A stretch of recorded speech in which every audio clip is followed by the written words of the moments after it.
She was on her knees. His fist was tangled in her hair. She had stopped fighting back, stopped hoping anyone would come. For 6 months, she had endured this in silence, because the only man who could protect her was the one she had spent 6 years running from.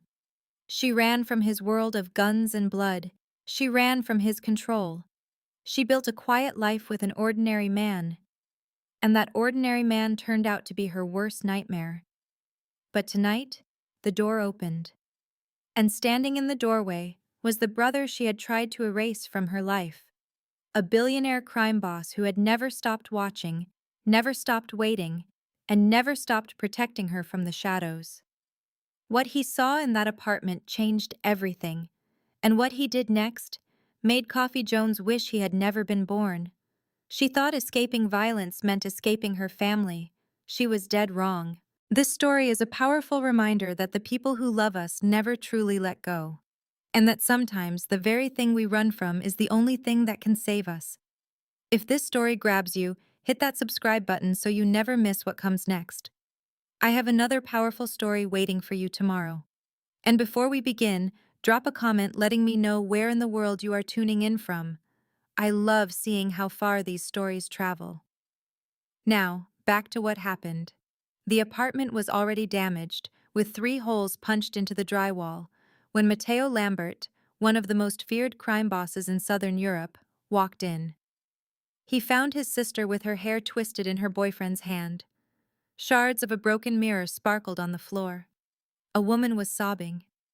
It was Juliet, her face a mask of pain and shame, her hands at her head in a futile attempt to stop the assault. The man holding her was frozen mid-sentence, oblivious to the presence that had just entered his home. Coffee Jones, a large man at 6 feet 2 inches with broad shoulders, wore a brown jacket and a burgundy hoodie. He tightened his hold on the woman who, for 6 years, had kept the most dangerous secret of her life hidden. His free hand was raised near her face, not yet a blow, but the menace was as clear as a sharpened knife. The room itself felt suffocating. The beige walls, cream furniture, and soft light from the sheer curtains created a false sense of peace and normalcy. It was a lie. Juliet was struggling to breathe, each inhale a sharp, painful gasp. Her blue denim jacket was pulled tight and twisted around her body from the struggle. Dark strands of her hair were pasted to her tear-soaked cheeks. She had given up fighting back, given up trying to talk to him. Now she simply braced herself, her eyes shut tight, waiting for it all to be over. Coffee's voice was a harsh, scraping sound in the room. "Do you take me for a fool? Do you think I can't see what you are up to?" His grip became even tighter. Juliet made a small, choked sound, barely human. "Answer me." She was unable to. The words were caught in her throat, strangled by fear.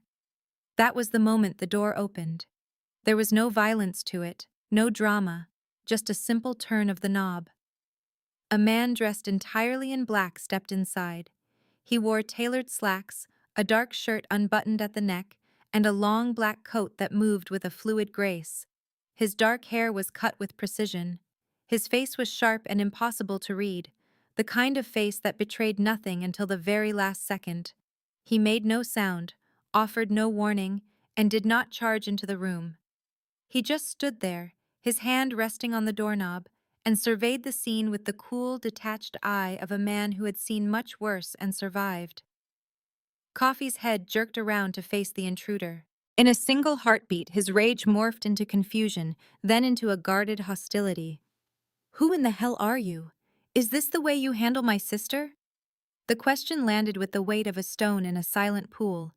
Matteo's voice was low, almost like a normal conversation. Yet beneath the calm surface was an icy certainty that made the air in the room turn cold. Coffee could only blink. "What?" "My sister."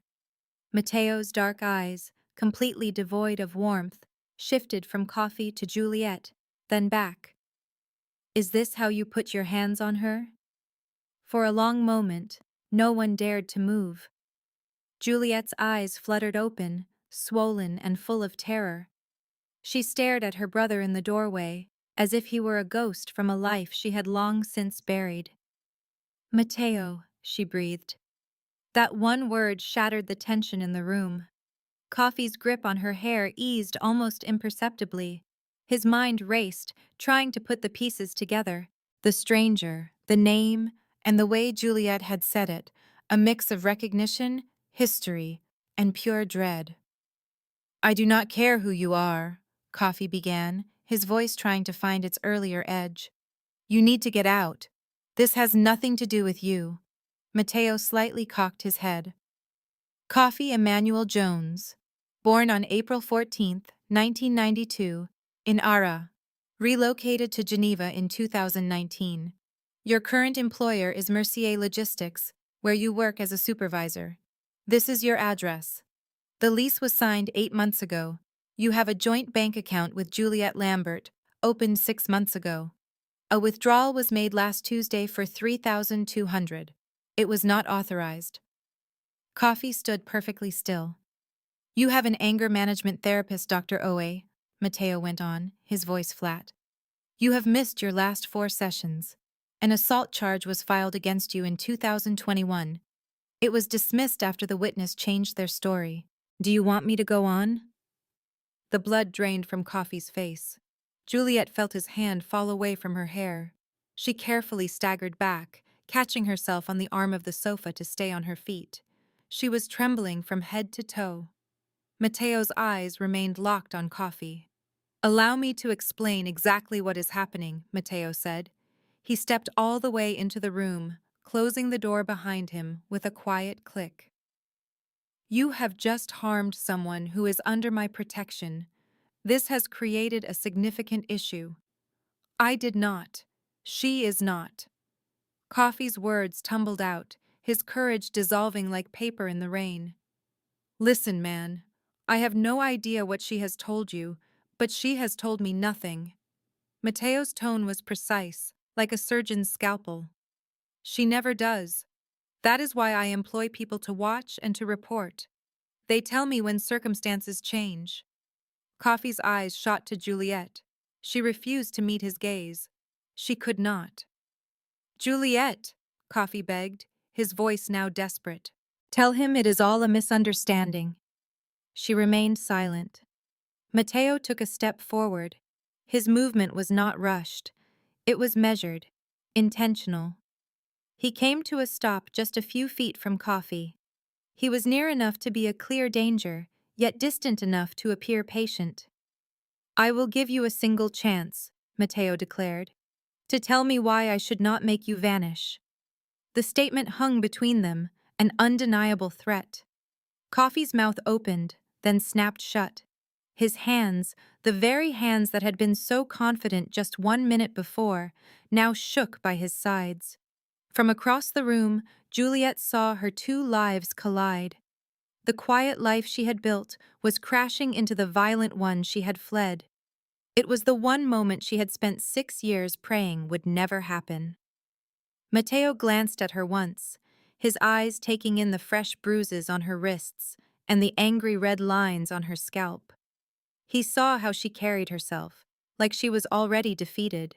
When his gaze returned to Coffee, his expression was the same, but the atmosphere in the room had shifted. It felt smaller, colder, and full of finality. "Please," Coffee whispered. Mateo reached inside his coat, pulled out a phone, and made a call.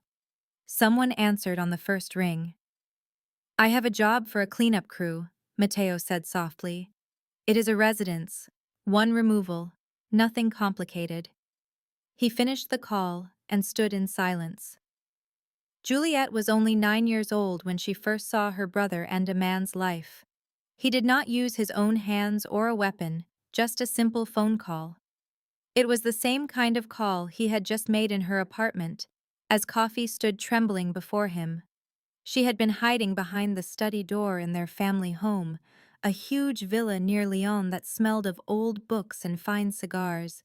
She was not meant to be there, not meant to witness it. But children have a talent for discovering the secrets adults try to keep buried. Mateo was 23 at the time, already managing his father's business, already a man to be feared. The man on his knees before him was weeping, pleading, and making promises he would never be able to keep. Matteo listened to it all with the same look he had now, patient, emotionless, and absolute. Then he picked up the phone, and the man was gone. Juliet never spoke of what she saw. She understood it completely. No one begged Matteo Lambert for their life and lived to talk about it. That evening, as she lay in bed, she made a decision that would guide her for the next 17 years. She would never be weak enough to need that kind of protection. She would never be the cause of another person begging for their life. She would simply cease to exist. It took her until she was 18 to make it happen. Their father passed away when she was 15. They called it a heart attack. Juliet always figured her father's enemies were more creative than that. After the services, Matteo was no longer just her brother. He became a fortress, protecting her from a world that preyed on the Lambert family name. He assigned her bodyguards she could feel but never see. He investigated her friends, her instructors, and her daily routines. He was in charge of everything, because control was the only thing he truly understood. And Juliet felt like she was drowning in his protection. The hardest part was that she did not hate him. She loved him. She loved the older brother who had read stories to her at night, before the family business took him over completely.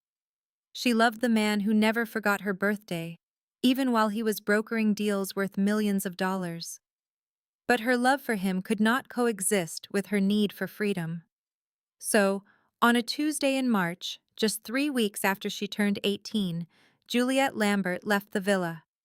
She had one backpack, a fake ID, and 30,000 euros that she had saved since she was 14. She left no explanation, no farewell, only an empty space where she used to be. She was certain Matteo would search for her, and she knew he had the power to find her. But she also understood something essential about her brother. If she could run far enough and live quietly enough, if she could become a nobody in a world that only valued power, he just might let her stay gone. Not. It was a matter of him not caring, or perhaps caring far too much. For 6 years, Juliet had perfected the art of being unseen.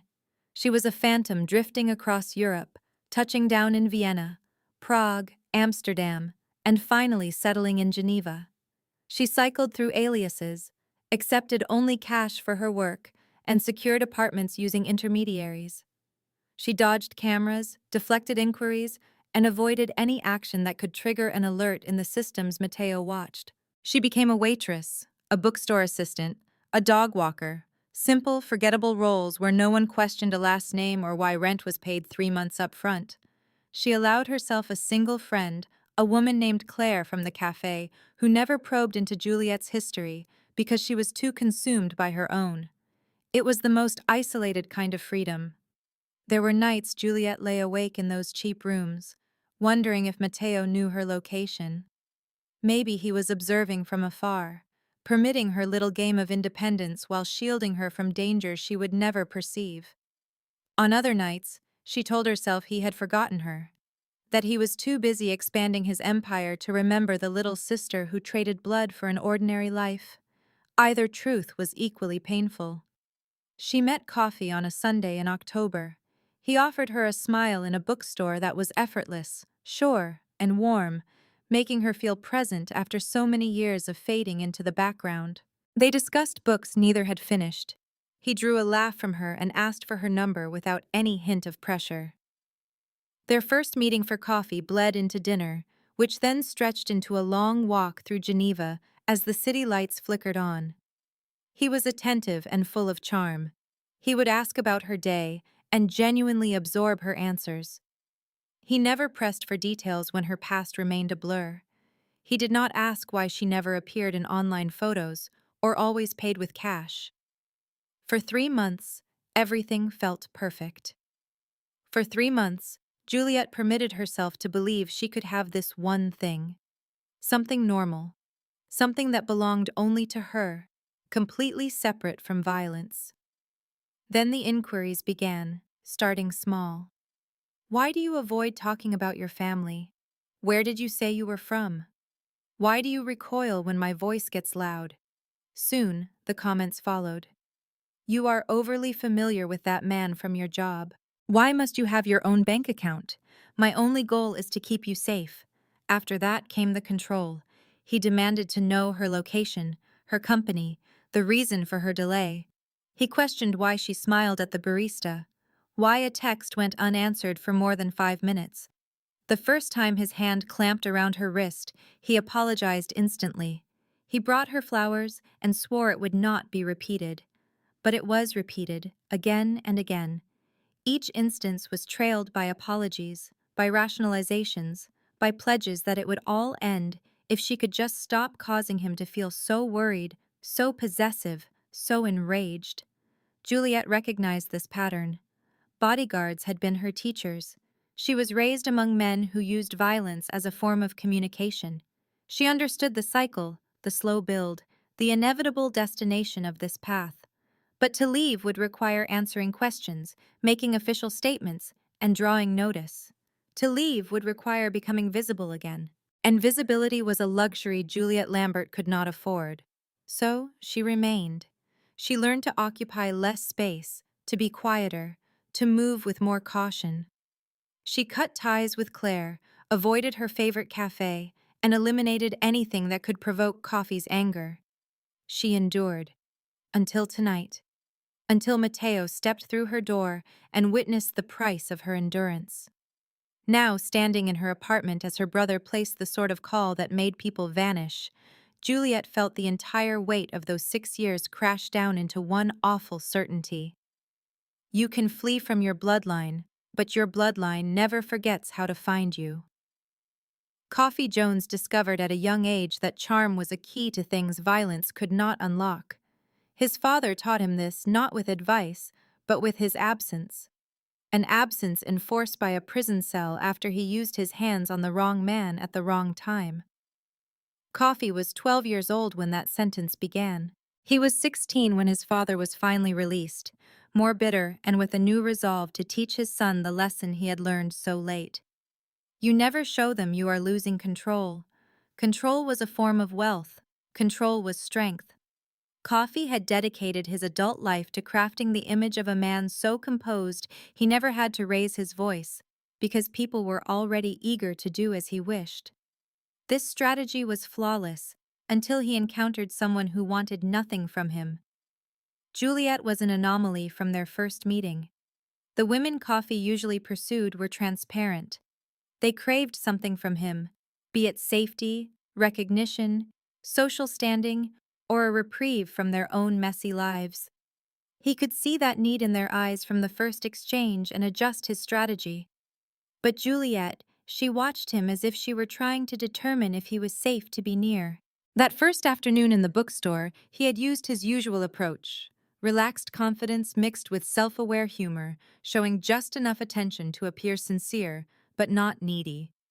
She had offered a polite smile, given him minimal answers, and then started to leave. He knew he should have let her. Instead, he changed his tactic, abandoning the act to ask a real question about the book in her hand.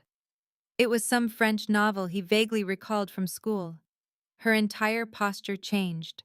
She paused, began to speak, and truly looked at him.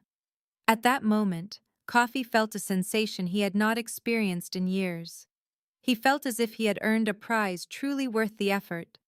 Those first 3 months were the happiest he had ever been. Juliet was reserved, intelligent, and cautious in a way that made each of her smiles feel like a victory. She never asked for lavish dinners or weekend getaways. She was content with long walks, simple coffee, and conversations that stretched on until the city lights glowed. She never pried about his work, his finances, or his future. She never looked through his phone or demanded to know his whereabouts. She had no need for him, and that became the problem. Coffee had constructed his identity around being essential, around being the answer to another person's troubles. He was the protector, the provider, the man who arrived to make things right. But Juliet did not require fixing. She had her own place, her own income, her own meticulously ordered world that operated entirely without him. She would smile, kiss him farewell, and vanish back into that world without a second thought. It left him feeling unseen, redundant, insignificant. And Coffee Jones could never stand to be insignificant.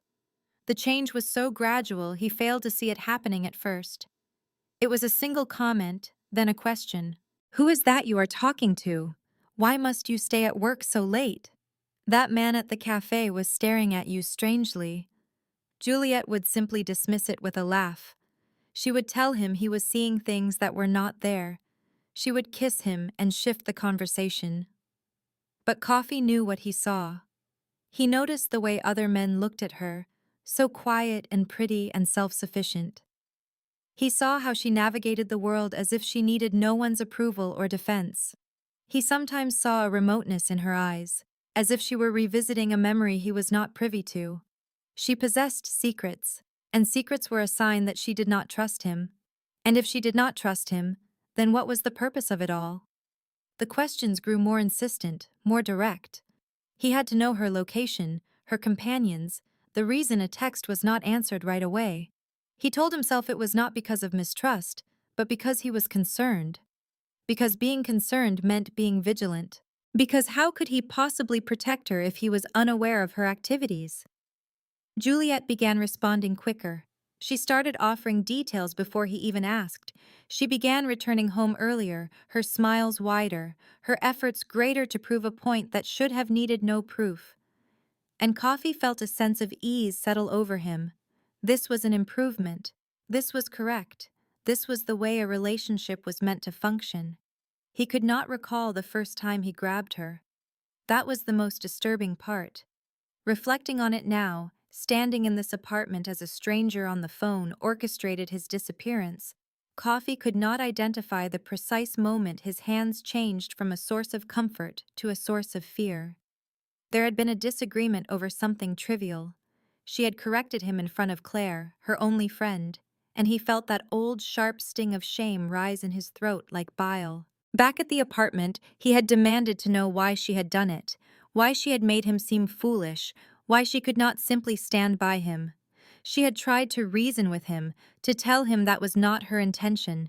He had seized her wrist, not forcefully, just with enough pressure to make her stop talking, stop justifying, stop defending herself. "I need you to listen to me," he had commanded. And she did. She became completely quiet, completely still, and she listened. And Coffee felt a dark and pleasing sensation blossom inside his chest. It was power, not the type that was earned by being superior or smarter or more skilled. It was the type that came from making another person afraid. After that moment, everything became simpler. If she stayed out too late, he could grip her arm, pull her in, and feel the frantic beat of her heart, a rhythm of fear masked as an apology. If she challenged him, he could raise his voice and see her shrink back, certain she would yield. If she made him feel small, he could make her feel even smaller. And with every action he assured himself it was her fault. If only she would listen, show him respect, and stop provoking his anger, he would not be forced to act this way. He would apologize naturally. He would buy flowers, make promises, hold her with tenderness, and whisper that he loved her, that this would never happen again, until it did, again, and again. And deep down, Kofi knew he was repeating history. He was walking the same path that led his father to a prison cell, a shattered family, and children terrified of their own tempers. But knowing something and having the power to change it were two different things. Tonight felt different. She had arrived home late. She offered no reason, sent no message, and simply walked through the door as if she owed him no explanation. In that moment, something inside Kofi fractured.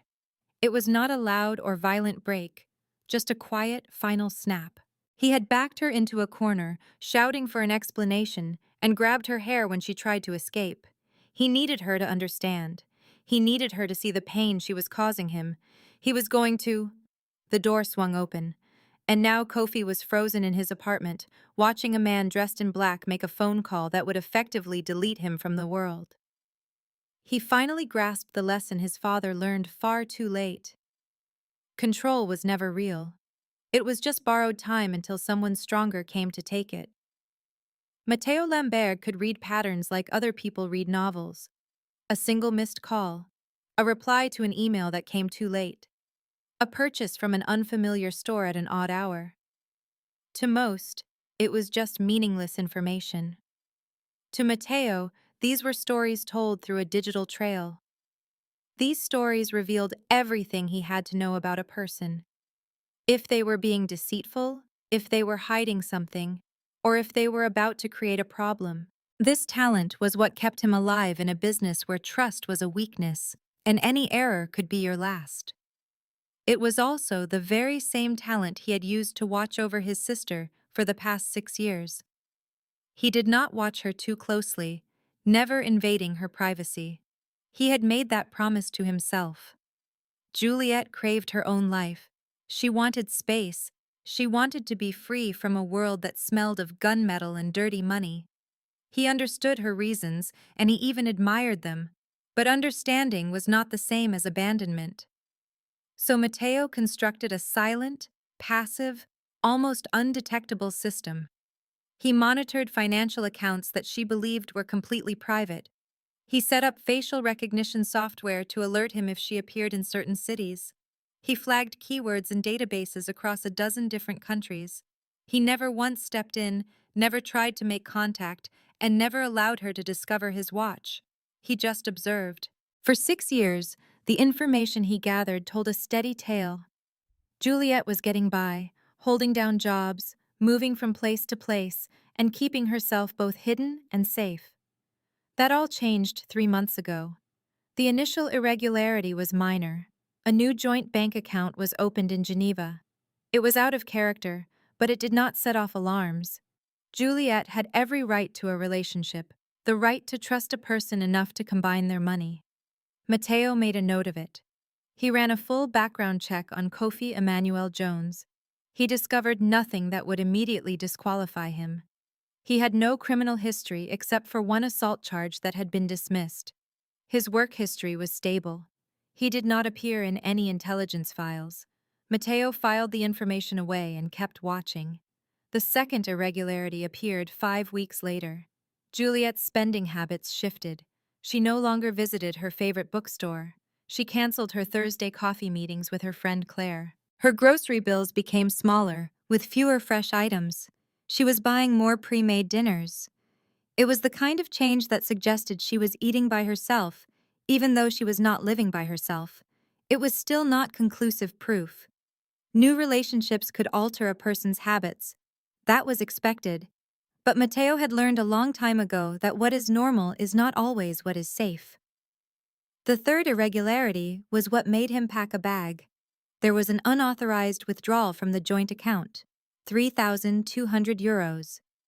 Juliet's income could not handle a loss of that size.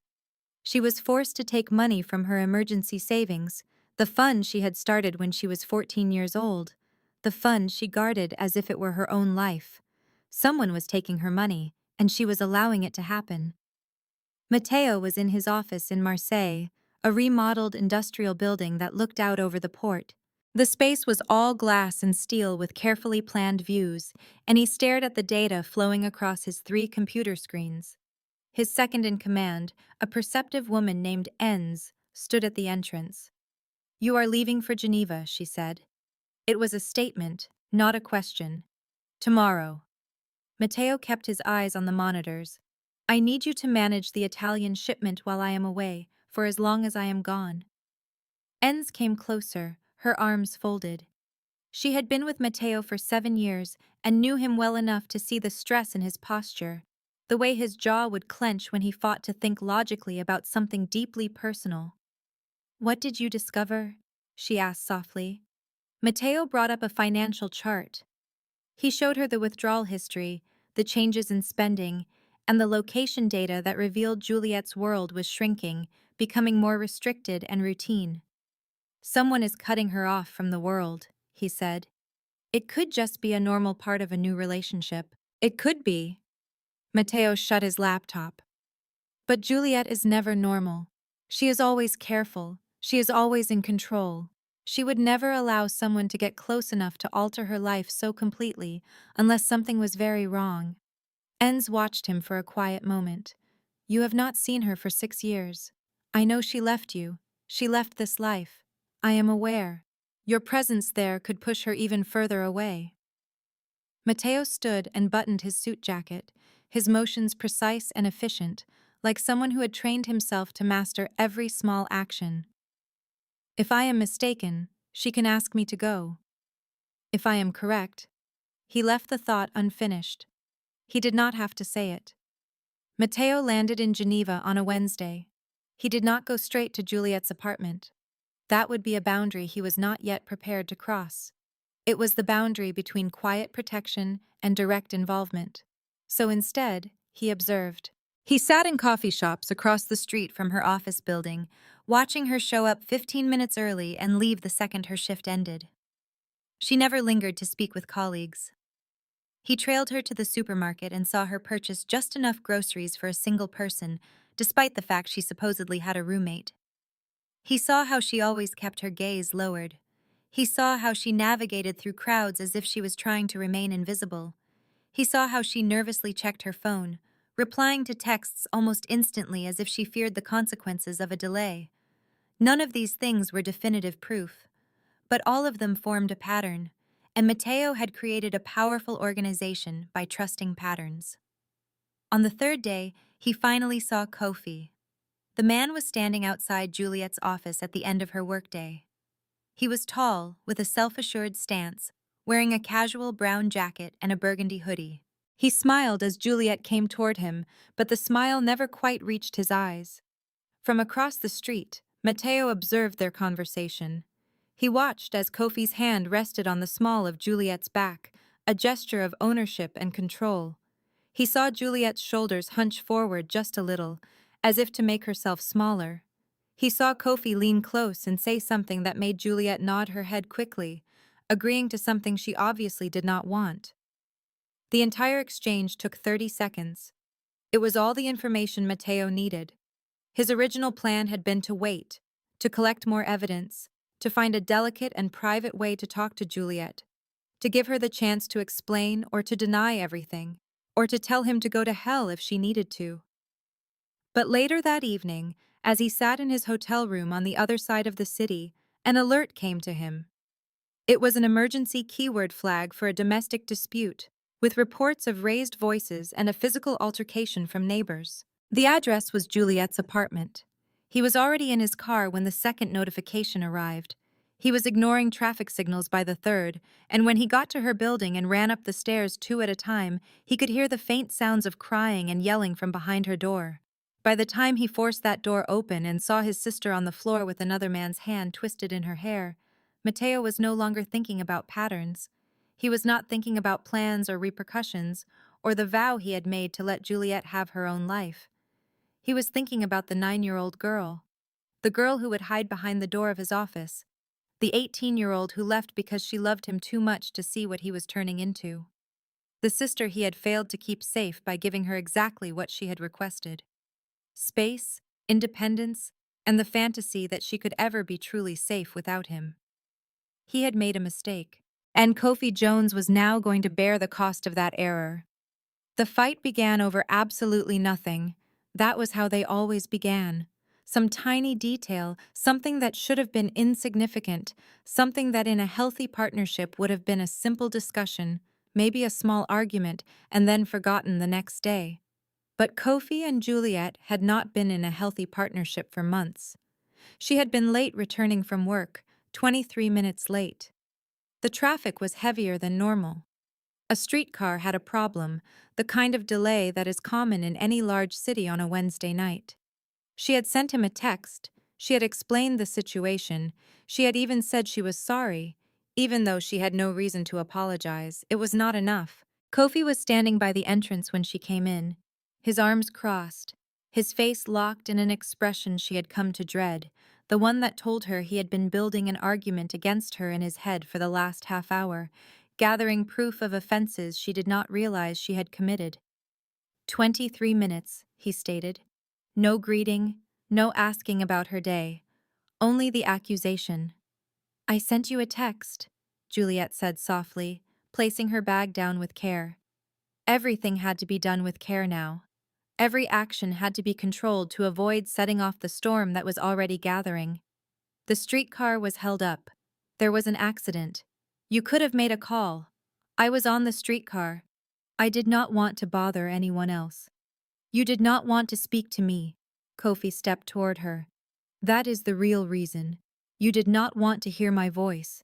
You wanted to be out there, doing whatever it is you were really doing, without me being able to reach you. Juliet felt her chest grow tight. The script was... It was a familiar pattern. She recognized every line, every rhythm, every single way the argument would spiral no matter her response. I was not doing anything, she insisted. I was at work. I came directly home, just like every other day. Just like always. Coffee let out a sharp, bitter laugh. You have been acting strange lately, so distant, as if you are keeping a secret. I am not. Who is he? The question struck her like a physical blow. Juliet could only stare at him. What? You heard what I said. Coffee moved in so close she could smell the coffee on his breath and see the vein throbbing at his temple. Who is the man? There is no one, Coffee.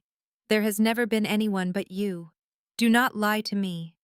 His voice was a whip cracking through the small apartment. I notice how you look at your phone. I see you smiling at texts you believe I cannot see. I feel you pull away whenever I try to hold you. Because you grab me, Juliet said, the words escaping before she could stop them. Because you hurt me. The silence that came after was absolute. Coffee's face cycled through a dozen emotions in 3 seconds. There was shock, then denial, then rage, then justification. He finally landed on outrage. I hurt you. His voice became dangerously quiet. I am the one who protects you. I am the one who cares for you. I work to build a life for us, and this is how you repay me. With accusations, with disrespect. I did not mean. You never mean anything. Coffee seized her wrist. It was not hard enough to leave a mark. Not yet. It was just tight enough to prove his point. You just say things you think will paint me as the villain. Juliet attempted to pull her arm back, but his grip only tightened. Let me go. Not until you tell me the truth. I am telling you the truth. Her voice trembled now, a mix of fear and deep frustration. There is no other person. There is nothing to confess. Please, just please what? Coffee yanked her toward him. Please believe your own deception. Please ignore the fact that you are becoming someone I do not even know anymore. You are the one who has changed. The words erupted from Juliet before she could force them down. You used to be gentle. You used to actually listen. Now all you do is... His other hand flew out, tangling in her hair. It was not a gentle act. It was not an accident. It was deliberate. Juliet cried out from the sharp pain and the sudden shock. Then came the awful understanding that this was worse than before. This was a new level. This was the exact moment she had been fearing since the very first time his hand had tightened into a fist. A line was being crossed. Do not you dare put the blame on me for what you forced me to become, Coffee hissed. His face was just inches from hers, contorted with a fury that had been simmering for weeks, for months, perhaps for his entire life. You are the cause of this. Your secrets, your emotional distance, your refusal to simply be honest with me. Juliet's hands rose on pure instinct, trying to pry his fingers from her hair, trying to shield herself, trying to draw a breath through the pain that spread across her scalp. Coffee, please. Please what? Please stop caring about you. Please stop trying to make this work. Please just let you do anything you want with no consequences. He pulled harder. Juliet lost her balance, her knees crashing against the hardwood floor. The impact sent a jolt of pain up her legs. Hot tears streamed down her face. This was the moment. This was what her life had been leading to since the day she fled from Mateo. She believed she could find safety by choosing an ordinary life. She thought she could escape her past by creating a future with a man who had no connection to the criminal underworld. She had been so wrong. Violence did not need a powerful organization to thrive. It could grow perfectly well inside an ordinary apartment with an ordinary man who discovered that power felt good when you had none anywhere else. Answer me. Coffee's voice was breaking, the rage and desperation twisting into something she did not recognize. Tell me what secret you are keeping. Nothing, Juliet sobbed. I am not keeping any secrets. But she was. She had been hiding for 6 years.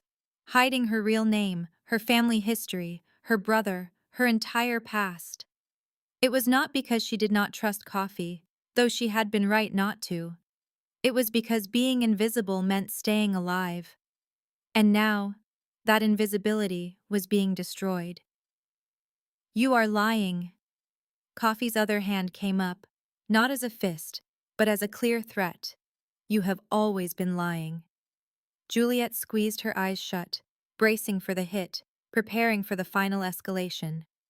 She was waiting for the moment when bruises turned into broken bones, and his anger became something he could never take back. The hit never landed. Instead, a new sound cut through the tension. A door opening. The sound of calm, measured footsteps, followed by a voice that was cold, familiar, and impossible. A voice that brought her entire world to a halt. Is this how you touch my sister? Juliet's eyes snapped open. Standing in the doorway, like a ghost made of flesh and blood, was Matteo Lambert. Her brother, her past, her reckoning. The man she had spent 6 years running from had just entered the very moment she had spent 6 months trying to survive. And Coffee, who was still holding her hair, still locked in his rage, had no idea what was about to happen to him. For 3 full seconds, nobody moved a muscle. Coffee's hand remained twisted in Juliet's hair. Her knees were still pressed into the hard floor. Matteo stood perfectly still in the doorway, his hand on the knob, his face as serene as someone entering a library, not interrupting an attack. Then Coffee's mind finally processed the new reality. He released Juliet, not with care, but as if she had suddenly become unimportant, and he drew himself up to his full height. 6 feet 2 inches, with broad shoulders. The physical power he had used to terrorize Juliet for months. Against Matteo, it was meaningless. Who the hell are you? Coffee's voice aimed for command but sounded more like confusion. You cannot just come into my apartment. Matteo shut the door behind him. The soft click seemed to echo louder than a slam. Interesting. The lease is under the name Juliet Lambert. It is a joint tenancy. Yes, but her name is listed first. So technically, I am walking into my sister's apartment. The word hung between them. Sister. Coffee's gaze darted to Juliet, who was still on the floor, her hand pressed against her scalp where the pain throbbed. She refused to look at him. She refused to look at Matteo. She just stared at the floor, as if staying completely still could somehow undo this moment. Your sister, Coffee said again slowly. His voice indicated he was trying to figure out if this was a threat or simply an annoyance. Look, man, I do not know what she has told you, but this is a private matter between us. Matteo tilted his head, a gesture that seemed almost curious, almost calm. Private, he repeated. Is that the word you use when you put your hands on a woman half your size and force her to beg? I did not. She was not. Coffee's face turned red. You do not understand the situation. She has been lying to me, hiding things. I was just trying to get her to be honest with me by grabbing her hair. I lost control of my temper. These things happen. Couples have fights. Normal. Matteo advanced a single step, yet something about that small movement made the entire room shrink. Coffee Emmanuel Jones, born on April 14, 1992, in Accra. You came to Geneva 3 years ago, right after your last girlfriend got a restraining order against you in London. That charge was dismissed after she fled the country. Do you want me to continue? All the color vanished from Coffee's face. Juliet finally looked up. Her brother's voice was as calm as a conversation, but she knew that tone. She had heard it once before, in that study, when she was only 9 years old. It was right before some men disappeared forever. How do you? Coffee began to ask. Your current job is with Mercier Logistics, Matteo went on, ignoring him. Your salary is 4,200 euros a month. Your credit score is 680. You carry 14,000 euros of debt on 3 different cards. You took 3,200 euros from Juliet's joint account last Tuesday without her knowledge. You have also missed 4 required anger management sessions with Dr. Oe. You have a police file in Ghana from 2018 for domestic disturbance. The charges were dropped after the witness changed her story, just 3 days after a man fitting your description was seen loitering outside her place of work. Each new fact struck him like a punch. Coffee's jaw worked, but no words came out. His hands, the same hands that felt so powerful just moments before, now shook by his sides. I know your work history, Matteo stated. I know your medical files, your internet searches, the license plate of the car you borrowed last weekend, and the bar you visited Tuesday night when you told Juliet you had to work late. I know the address where your mother lives, the company your sister is employed by, and the school your nephew attends. Stop. The word escaped him as a faint breath. Matteo halted his approach. He was now less than 6 feet away, near enough for Coffee to see the complete void of emotion in his eyes. I know every single thing about you, Coffee, Matteo said in a low voice. I know every secret you have ever held, every falsehood you have ever spoken, every shortcut you have ever taken. I understand you better than you understand yourself. Do you want to know why? Coffee was unable to reply. He could hardly draw a breath. It is because men like you are my profession, Matteo went on. Men who believe power is derived from making other people fearful, who confuse domination with strength, who lay their hands on those who cannot defend themselves and call that affection. From her place on the floor, Juliet finally managed to speak. Matteo. Her voice was fractured and trembling. It was a plea contained within his name. Please. The change was instantaneous. Matteo's attention moved to his sister, truly seeing her for the first time since he had come into the apartment. He saw the tear-stained face and the red marks already swelling on her scalp. He saw how she carried herself as if she were already broken. His face remained unchanged, but the atmosphere around him shifted. The air turned from cold to freezing. When his eyes returned to Coffee, a fundamental change had occurred. You made an error tonight, Matteo said. His voice was now like a surgeon's scalpel. Precise. You made a very particular error. You laid your hands on somebody who is under my care. That presents a complication. I was not aware, Coffee stammered. She never told me. I did not know who you were. No, Matteo conceded. You did not. That is because Juliet fled from my world 6 years ago.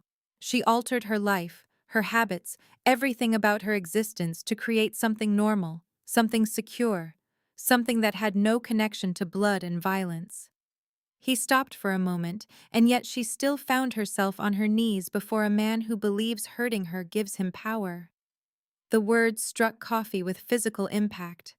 He stumbled back one step, and then another. I am sorry, he said. The apology was now filled with desperation. I am sorry. I lost my composure. It will not happen again. I promise it will not. You are correct, Matteo said. It will not. He took out his phone. Coffee tracked the motion like a small animal watching a predator. Matteo made a call. It was answered on the first ring. I require a disposal crew, he said without emotion. 1 residential removal. No issues. Wait. Coffee's voice fractured.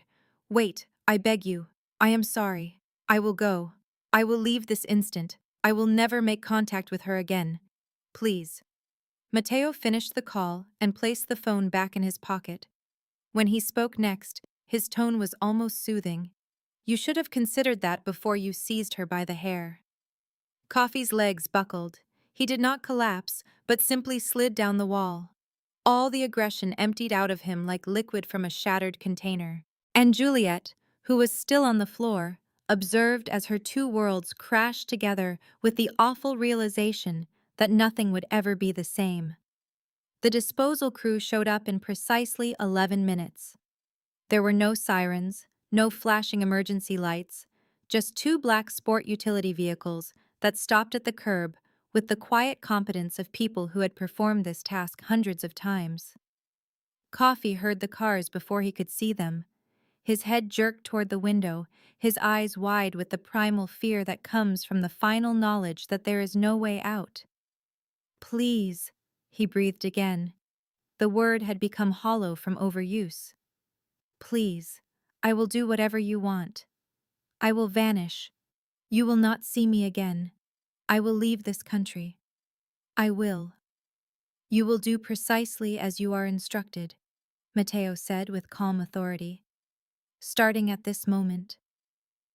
The apartment door swung open. Two men walked in, both dressed in dark suits, both moving with the trained quiet of experts. One was older, perhaps 50, with streaks of gray in his dark hair. The other was younger, with the build of a prizefighter and scars across his knuckles that spoke for themselves. Neither of them looked toward Juliet. Neither of them required instructions. The older man gave a single nod to Matteo. Sir. Take him, Matteo said softly. No disturbance. The residents have already been through enough tonight. Acknowledged. Coffee pushed himself away from the wall, raising his hands as if surrendering to the police. Where am I being taken? What are you planning to do? That is entirely up to you, Matteo cut in. He positioned himself between Coffee and Juliet. It was not a protective gesture, but a final one, like shutting a door on a part of life that was over. You are going to exit this apartment. You are going to exit this city. You are going to fade away so thoroughly that Juliet Lambert becomes a name you can no longer even recall. Okay. Yes, I can do that. The words rushed out in a desperate flood. I will leave tonight, right away. I will get my things and… You are not getting anything, the younger man said. His voice was toneless, almost indifferent. You are departing with only the clothes you have on. Everything else is left behind. Coffee's face turned pale. My belongings, my identification, your personal effects will be handled, Matteo said. You will be given your documents and enough cash to begin a new life somewhere very distant from here. In return, you will sign legal documents that transfer all rights to this apartment, the shared bank account, and any other thing that links you to Juliet. You will never get in touch with her again, never say her name, and never even consider returning. And if I refuse? The question was uttered softly, almost as a theory. Matteo's face did not alter. In that case, we proceed to more disagreeable options. The seriousness of those words filled the room like a heavy blanket of snow, cold, quiet, and final. Coffee glanced at the two men on either side of him. He looked at Matteo, who stood with his hands in his pockets as if they were talking about the weather. He looked at Juliet, who was still on the floor, now watching him with an expression he could not decipher. This is not lawful, Coffee said, his voice weak. You are not allowed to just… Lawful? Matteo's smile was a thin, joyless line. You seized my sister by the hair in her own residence and forced her to plead for mercy. You have stolen from her and isolated her. You spent months deliberately wrecking her feeling of security. And you want to lecture me on what is lawful? He stepped forward. I will tell you what is lawful, Coffee. Lawful is Juliet reporting this to the authorities, filing an official complaint, showing them the marks on her wrists and the bumps on her head, and describing months of mistreatment. Lawful is you being sent to jail for assault, for theft, for stalking. Lawful is your name appearing in the news, your relatives discovering the type of person you truly are, your future bosses seeing your criminal history. Matteo paused. The arrangement I am offering you is superior to what is lawful. I am offering you a chance to be invisible, a chance to vanish before the consequences find you. Very few men receive such an opportunity. Coffee's jaw clenched. His gaze moved between the men, the door, and Juliet, searching for any escape, any counter-argument, any path that did not end in total defeat. There was no such path. "Okay," he said at last. The word was broken and surrendered. "Okay, I will leave. I will sign anything you require. Just, just do not harm me." "That is your decision," Matteo repeated. "My associates will escort you to a secure location. You will sign the papers. You will give us the details we require to make certain you remain gone. If you comply, you will leave with sufficient funds to start a new life and an education on what occurs when you harm the wrong person. And if I do not comply?" Matteo's eyes became empty. "Then you will serve as a warning to others." The older man stepped forward and placed a hand on Coffee's shoulder. It was not a violent gesture, just a firm, guiding one. "It is time to go." Coffee allowed himself to be guided to the exit. He moved as if in a trance. All the defiance had left him, replaced by a hollow obedience. At the doorway, he paused and looked back one last time. "Juliet, do not." Matteo's voice sliced through any excuse or apology Coffee was about to offer. "Do not speak her name. Do not look in her direction. Do not even let her enter your thoughts. You surrendered that privilege when you chose to believe that violence was affection." Coffee's mouth snapped shut, his posture slumped, and then he was led away. The door clicked closed. The sound of their steps receded down the corridor. The residents fell back into stillness. For a long while, neither Matteo nor Juliet stirred. The apartment seemed vast, suddenly vacant in a manner that was not about Coffee's departure, but about the gravity of the recent events. At last, Matteo walked across the space. He did not hurry. He did not make a performance of his concern. He simply moved with quiet intention until he was kneeling before his sister. At her eye level, not as a superior to a subordinate, not as a rescuer to a casualty, as a brother to his sister. "Juliet," he said gently. She looked at him, truly seeing him for the first time in 6 years. He was older, with sharper edges. The boy who once read her stories at bedtime was entirely gone, supplanted by someone colder, more pragmatic. But his eyes had not changed. And as he raised a hand slowly, deliberately, asking for consent before he touched her, she saw a trace of the brother she remembered, she had run from. The brother she had never ceased to love. The brother from whom she could never truly escape. "I am sorry," Matteo said. The two words were quiet and sincere. "I am sorry it took me so long to get here." Juliet's composure broke. 6 years of hiding, 6 months of enduring, 6 minutes of her past and present colliding. The weight of it all came crashing down. She fell forward into her brother's embrace, and finally, she allowed herself to shatter. And Matteo, a man who had built a powerful empire by never showing weakness, never admitting a mistake, and never letting anyone get close enough to hurt him, just held his sister. He made a silent vow that no one would ever make her feel this powerless again. No matter the cost, no matter who had to be removed, no one. The room where Coffee was brought was not what he had imagined. There was no dark basement, no metal chains, no gruesome torture devices from the movies he had seen about criminals who broke fingers to get answers. It was just an office. It was clean, modern, and minimalist in model. The room spoke of expensive taste. Massive windows offered a view of Geneva's lights. The desk was mahogany, the chairs were leather, and the art on the walls likely cost more than Coffee earned in a year. This was a place where serious business was conducted, a thought far more terrifying than any dungeon. The two men who brought him here, an older one with gray hair and a younger one with scarred hands, placed him in a chair before the desk. They did not need to be forceful. Coffee's legs had already surrendered the idea of running. The older man told him to wait. They left, and the door clicked shut. It was the same quiet sound from Juliet's apartment, the sound that had sealed his doom. Coffee sat alone, struggling to breathe. His hands would not stop shaking. His heart beat against his ribs, desperate for escape. Every story he knew about organized crime rushed into his thoughts. People vanished, wore concrete shoes, and their bodies were never found. Was this the end for him? Not in a dramatic fight, but in a sterile office with costly art and a final look at a city he would never see again. The door swung open. Matteo entered. He had taken off his coat and pushed up his sleeves. The action exposed forearms covered in intricate ink, designs that felt less like decoration and more like a language Coffee could not understand.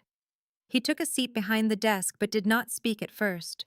He just opened a laptop, typed a few things, and examined the screen with the casual focus of a man checking a shopping list. Coffee waited, drenched in sweat and fear. Finally, Matteo raised his eyes. "Do you have any idea why you are still breathing?" he asked, his tone conversational. Coffee's throat was tight. He could only shake his head. "Because it would make my sister unhappy if you died," Matteo said plainly. "Juliet spent 6 years creating a life free of violence. She ran away from my world to get away from exactly this." His gesture took in the office, himself, the entire situation. "I would rather not confirm her fears about me by killing her abusive boyfriend within the first hour we have been reunited." He stopped for a moment. "So, you are allowed to live. Congratulations." That word should have brought relief. It felt more like a warning. "Thank you," Coffee managed to whisper. "Do not thank me just yet." Matteo spun the laptop to face him. A document filled the screen.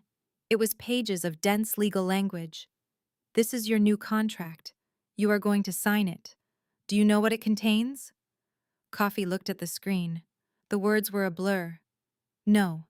It states that you are giving Juliet all rights to the apartment. It states that you are giving up any claim to the shared bank account. It states that you will accept a restraining order covering not only Geneva but all of Switzerland, France, and Italy. It says that if you ever come within 500 meters of my sister again, our deal is cancelled." Matteo scrolled further down the page.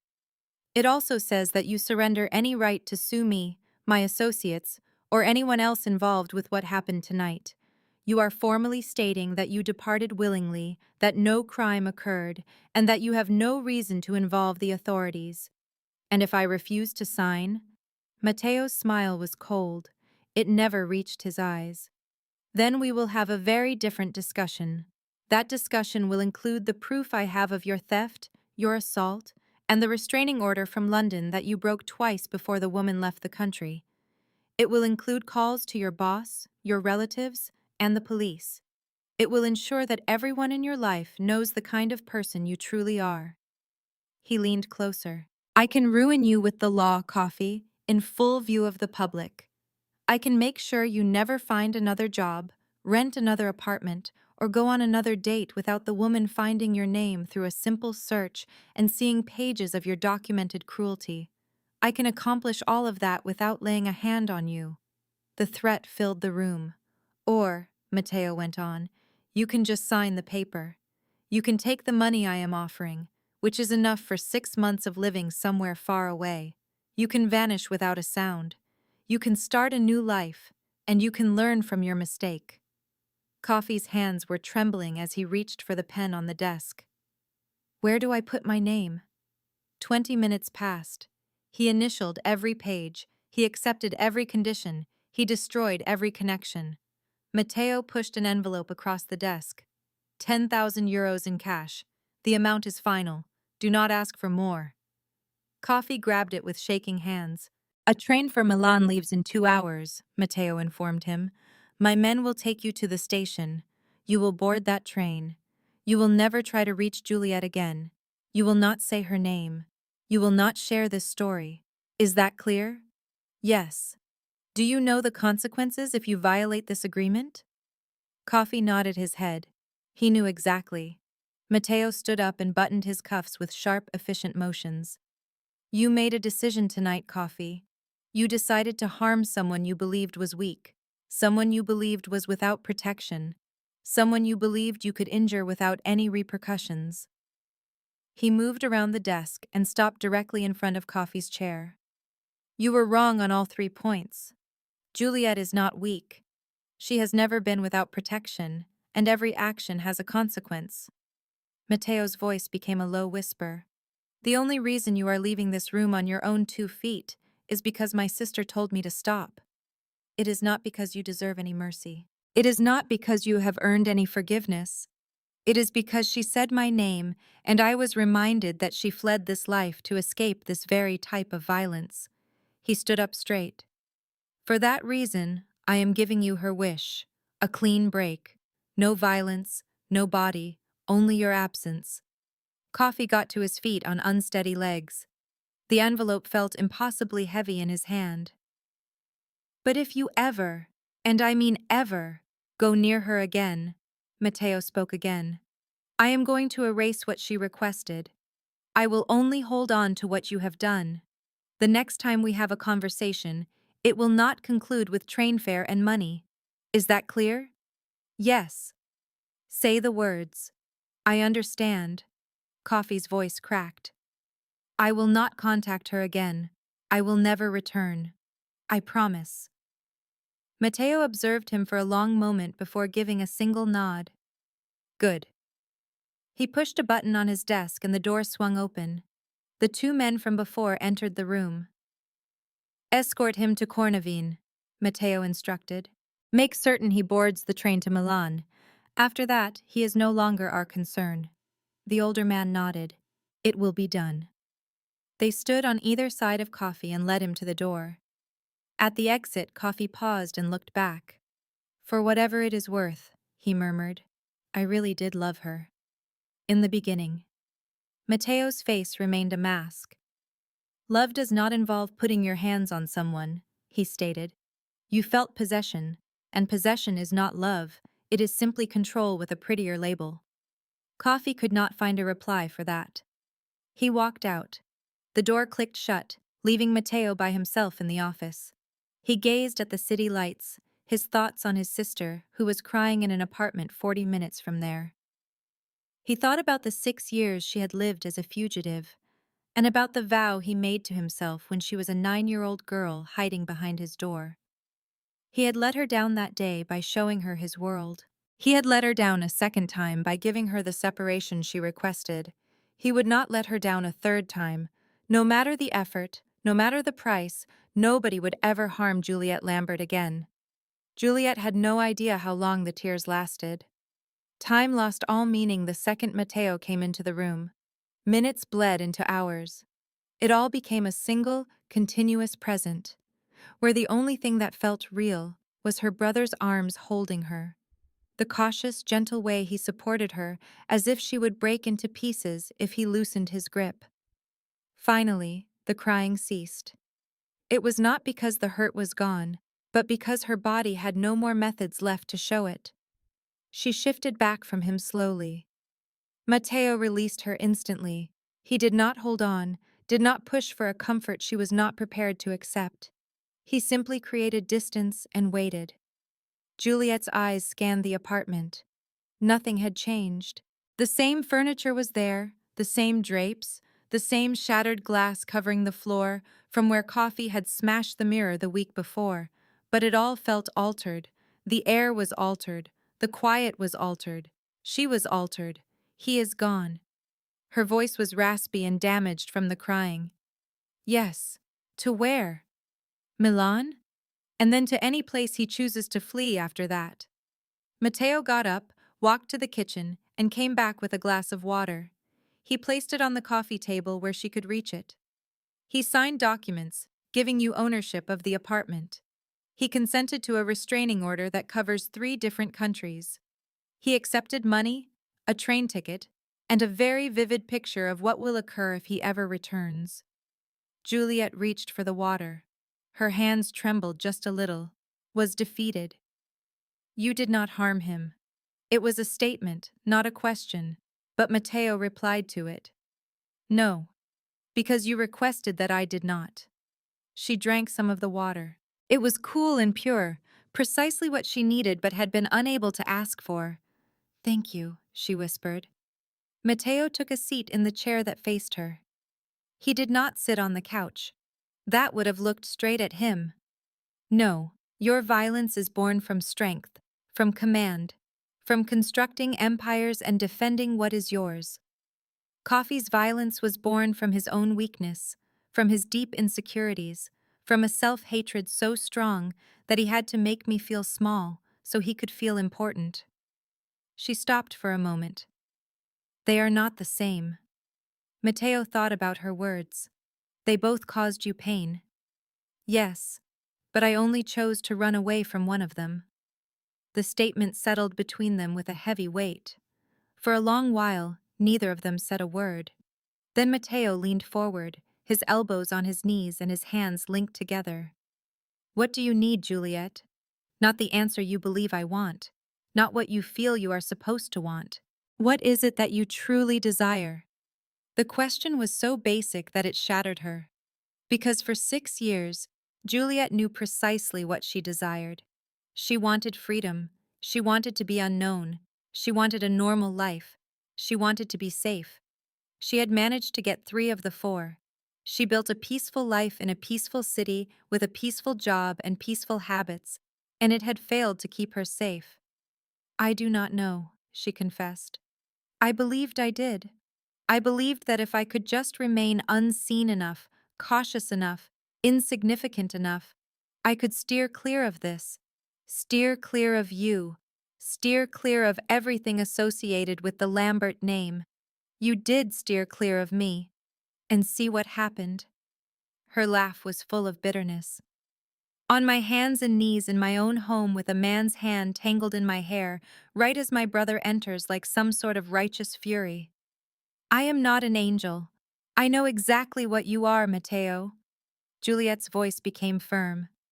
I have always known. I spent my childhood observing, learning, and grasping what it truly means to be a Lambert. That is the reason I left. And now, I am just so tired. The admission was soft, filled with defeat. I am tired of being on the run, tired of being in hiding, tired of acting like I can create a normal existence when normal always becomes a nightmare. And then, she met his gaze. I am tired of living in fear. Matteo's expression did not alter, but a flicker of something changed in his eyes, a kind of recognition, a comprehension that went beyond any words. You do not need to be afraid any longer, he said, because you will keep me safe. Yes, by making sure people vanish if I have to. Juliet hugged herself tightly. That is not freedom, Matteo. That is just another type of cage. Perhaps. He did not debate the point. He did not attempt to persuade her otherwise. But it is a cage where nobody harms you, where nobody would even think to, where the power of your name is all it takes to guarantee your safety. My name, Juliet said again. Lambert. The name I worked for 6 years to bury. It has always been yours. You only attempted to forget it. I attempted to break free. Did you succeed? The question remained in the space between them. Juliet thought of the apartment, the career, the careful daily life, the friendship with Claire she had thrown away as soon as Coffee told her to. The life she had constructed had turned to dust the instant someone chose to challenge it. No, she conceded at last. I did not succeed. Matteo nodded as if he had been certain of her answer from the start. I am not telling you to return to my world, he said with care. I am not telling you to join my business, to stand with me in meetings, or to become a piece of the empire. You made your decision 6 years back, and I honor it. But I will not allow you to confront the world by yourself anymore. His tone was resolute, unchanging. You can have this apartment, have your job, have any life you wish to create, but you will do it with my protection, with my resources, and with the certainty that any person who harms you will have to deal with me. That is still a form of control. It is a form of insurance. That is what my father always said. Matteo winced, only a little, but enough for Juliet to see. Our father, he said softly, created an empire by making everyone terrified. I keep it running by making sure people are smart. There is a distinction. Is there? Juliet questioned. He is alive. He is leaving the country with a future and with money. Our father would have put him in the ground in a vineyard. Juliet could not disagree with that. She knew what their father was capable of. She had witnessed the bodies. She had heard the cries. She had observed the casual cruelty of a man who saw mercy as a flaw. Matteo was a lot of things, but he was not his father. What if I refuse? She asked. What if I ask you to go, to return to Marseille, and to act like you never located me? Matteo looked into her eyes. Then I will go, and I will resume watching over you from afar, and I will hope that the next time trouble comes, I notice the danger signals sooner. There will not be a next time. You cannot guarantee that. Neither can you. No, Matteo conceded. But I can make it much less probable. Juliet stared at her brother, at the man who once read her stories at bedtime, who constructed an empire, and who entered her home at the perfect time to rescue her from a situation she could not escape on her own. She thought about 6 years of fleeing, 6 months of enduring, 6 minutes of seeing two worlds collide, and she decided. Not the decision she had made when she was 18, not the decision driven by fear. Okay, she said in a low voice. Matteo lifted an eyebrow. Okay. I will take the protection, the resources, anything that will keep me safe.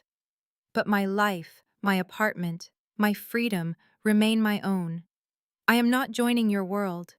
I am just admitting that it is there. That is all I ever wanted. And Matteo, if you ever deceive me about what you do to protect me, if you ever make me an accessory to violence that I do not want to know about, I will leave again.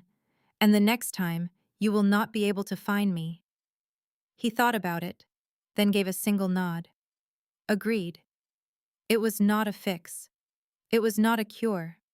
But it was a start. And sometimes a start was all that mattered. Matteo remained until the sun came up. He was not hovering over her or asking endless questions. He was simply there. He gathered the broken glass while Juliet sat on the sofa, wrapped in a blanket, her gaze fixed on nothing. He did not ask if she wanted his help or wait for her to say it was okay. He just moved around the apartment with a silent competence, wiping away the physical signs of what took place while the emotional damage was still fresh. At one point, Juliet drifted off.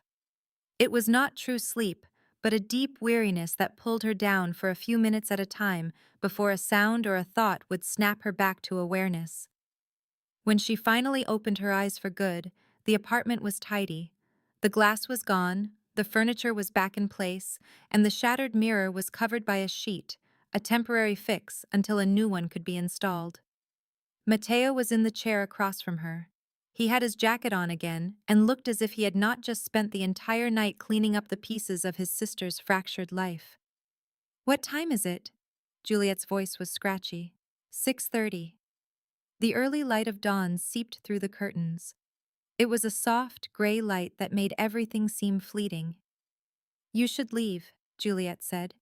"You have an empire to manage." "The empire can wait," Matteo replied. "I am not going anywhere until we discuss what comes next." Juliet clutched the blanket more tightly. "I thought we already covered that. We covered protection. We did not cover healing." The heavy word hung in the air.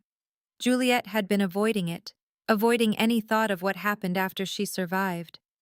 What happened after coffee was gone, Matteo was here, and she was left with 6 months of pain and no obvious way forward. "I have no idea how to recover from this," she confessed. "I do not either." Matteo's candor was a surprise. "I am skilled at neutralizing threats, protecting property, and making problems go away. But helping you actually heal from what he did to you, I do not know where to begin." "Then why are you still here?" "Because you are my sister, and I do not need to know how to fix this, to know that I am not leaving you to face it by yourself." Juliet felt the sting of tears again. She was so done with crying, done with feeling helpless. Done with relying on others. I need help, she whispered. Real help, a therapist, something. I will find someone. Not one of your associates. Someone separate. Someone who is completely outside your world. Matteo nodded. I know a person. In Zurich, there is a doctor who helps people recover from trauma. She is a civilian, skilled in guiding those who have escaped violence. I can arrange an introduction for you. Did you think you knew a trauma therapist? I have many connections, Juliet, and they are not all criminals. Despite the situation, a small smile touched Juliet's lips. Okay, she said. Yes, please. It was settled. The silence that followed was not awkward, but filled with all the words they could not find. Matteo finally rose to his feet. I must return to Marseille tonight, but I am assigning 2 people to your security. They will be discreet. You will not notice them unless you need them, but they will always be near. I do not want bodyguards. This is not a negotiation. His voice left no room for debate. After what has happened, I will not take any risks. Give me 1 month. If you still object, then we can discuss it again. Juliet wanted to protest, to say she did not need someone watching over her. But she was truly afraid. She was afraid Coffee would return. She was afraid someone more dangerous would discover her. She was afraid that being on her own was a fatal weakness. 1 month, she conceded. Just 1 month. Matteo walked to the door, then paused and looked back. Juliet, you said something before. You said you were running from the violence, not from me. I remember that. But I need you to understand something. He searched for the right words to use. I built my life this way because I believed power offered protection. I thought if I had enough control, enough influence, enough fear, then nothing could harm the ones I love. His jaw clenched. But I was mistaken. Control is not protection. It only creates the illusion of safety. And while I was chasing that illusion, I became the very thing you had to escape. Juliet got to her feet slowly, the blanket falling from her shoulders. You also became the one who saved my life tonight. That is because I was watching. It is because I never truly let you out of my sight. I know. Does knowing that make you angry? Juliet considered the question. She truly thought about it. 6 years in the past, her answer would have been an immediate yes. The constant surveillance, the watchful eyes, the fact that she could never truly vanish, it all would have felt like an unforgivable intrusion. But now, she saw that love and the act of letting go were not always compatible. No, she answered at last. It makes me feel grateful and sad and confused, but not angry. Matteo gave a slight nod. He was familiar with complicated feelings. His whole world was founded on them. I am going to give you my word, he said, and I need you to trust me. Is that okay? No one is ever going to hurt you again. His voice was low and certain. Not in this way. Not as long as I am breathing. I do not care who they are, or what they think they want, or what justification they have. Anyone who lays a hand on you, anyone who makes you feel afraid, anyone who sees you as weak, will discover just how terribly wrong they are. Juliet felt a lump form in her throat. That is a dangerous promise, Matteo. I am a dangerous man. I know. But you are still my sister. You are still the little girl who would hide behind the door to my office. You are still the one person on this earth for whom I would burn down everything to keep safe. He stepped closer, but kept an arm's length between them. I am aware of what I am, Juliet. I know the things I have done, the people I have harmed, the boundaries I have crossed. But every single action was meant to protect the people I love. And I failed you. I allowed you to run because I thought being far away would keep you safer than being close. I was wrong. You were not wrong, Juliet told him. I had to run. I had to try. I needed to see if I could make it without your shadow covering everything.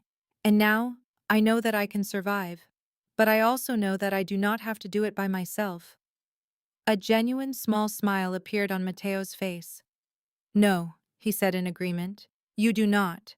He took a card from his pocket and placed it on the table. This is my direct line. Not the business number, not the one that goes through my staff. It comes directly to me. You call this number for any reason, at any time, and I will be the one to answer. Juliet took the card. It was plain white, with only numbers on it. Thank you. Do not thank me just yet. We still need to learn how to be brother and sister again after 6 years of distance. It will likely be difficult, but we will find a way. Yeah. Matteo went to the door, placed his hand on the handle, and paused once more. I love you, Juliet. I do not say it nearly enough. I do not know how to express it without turning it into control, but I do. I love you too. Juliet's voice was shaky. And then he was gone. The door shut quietly behind him. Silence returned to the apartment, and Juliet Lambert stood in the morning sun, wrapped in a blanket, clutching her brother's phone number. And for the first time, she truly let herself believe that maybe, just maybe, she could begin to heal. Not on her own, not in the shadows, but with the very protection she had spent 6 years fleeing and the love that she had never truly lost. Blood always remembers blood, and in some cases, that is a form of mercy. Thank you for staying with this story until the very last word. This story teaches us something we often forget. You cannot outrun the people who truly love you, and sometimes the bravest thing you can do is stop running and let them in. No one is meant to survive alone, and asking for help is not weakness. It is the first step toward healing. If this story touched your heart, do me a small favor. Hit that like button, leave a comment rating this story from 1 to 10, and share it with someone who needs to hear it today. And if you have not already, tap that subscribe button so you never miss another story. Your support means more than you know. Now tap the next video on your screen. I promise, another powerful journey is waiting for you. This content was carefully researched, developed, and manually edited by our team to deliver meaningful stories and valuable life lessons to our audience.